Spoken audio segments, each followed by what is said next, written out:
Friends, আমি আমলার আচার বানাচ্ছি। এই দেখো আমলাগুলো সব সিদ্ধ করে নিয়েছি, সিদ্ধ না ভাপিয়ে নিয়েছি। আমলাগুলোকে ধুয়ে জলটা শুকিয়ে দিয়ে একটা বাটিতে জল দিয়ে উপরে এই ফুটো ফুটো ইয়েটার মধ্যে আমলাগুলো ঢেলে উপরে বসিয়ে দিয়েছি, ভাপে ভাপে আমলাগুলো হয়ে গেছে। তাহলে আর আমলা শুকাতে লাগবে না। দিয়ে এখানে আমি কড়াইয়ে জিরে, মৌরি, গোটা ধনে, গোটা জিরে, মৌরি, একটু তেজপাতা, শুকনো লঙ্কা, গোলমরিচ, লং, দারচিনি, দুটো এলাইচি, তারপরে জোয়ান মানে আজওয়াইন যেটা, ওগুলো সব দিয়ে একটু গরম করে গুঁড়ো করে নিব। এটা ভাজা হয়ে গেছে, কি হয়েছে, গরম করে গুঁড়ো করে নিব। এইটাতে গুড় আছে, গুড়টাকে পাক দিয়ে এগুলোকে দিব। চলো প্রসেস দেখাচ্ছি।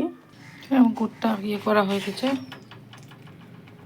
গুড়টা হয়ে এসছে। এখন ইয়েটা দিয়ে যে আমলাগুলো সব ভেঙে ভেঙে নিয়েছি আমি, এগুলো দিব গুড়ের মধ্যে, দিয়ে গুড়ের কোটিং দিব।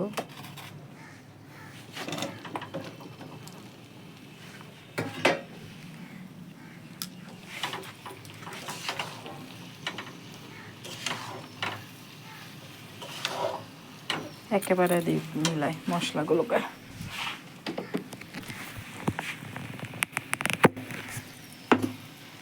কি সুন্দর গন্ধ বেরিয়েছে, মশলা আমি করে নিয়েছি।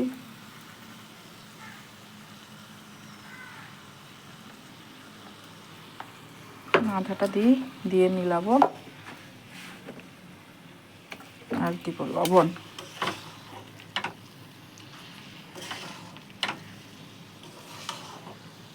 আমি গুড় মিষ্টি এত একটা খাই না বলে আমি গুড়টা একটু কমই দিচ্ছি, যারা মিষ্টি খাও ওরা বেশি করে দিতে পারো। এটা মিলাই আমি ভালো করে।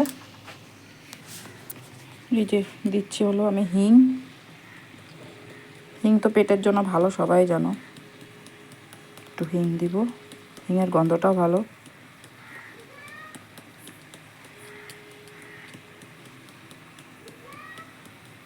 প্রায় 1 চামচ পরিমাণ দিয়েছি। আর দেব ব্ল্যাক সল্ট,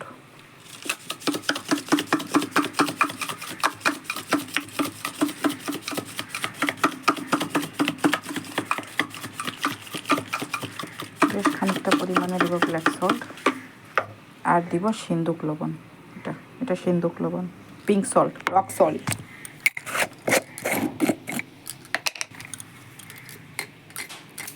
একবারে দিয়ে মেলাবো।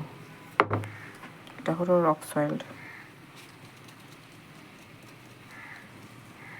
দিয়ে দিচ্ছি। পরে লাগলে নেব, রাখি। এখন মিলাবো এটাকে।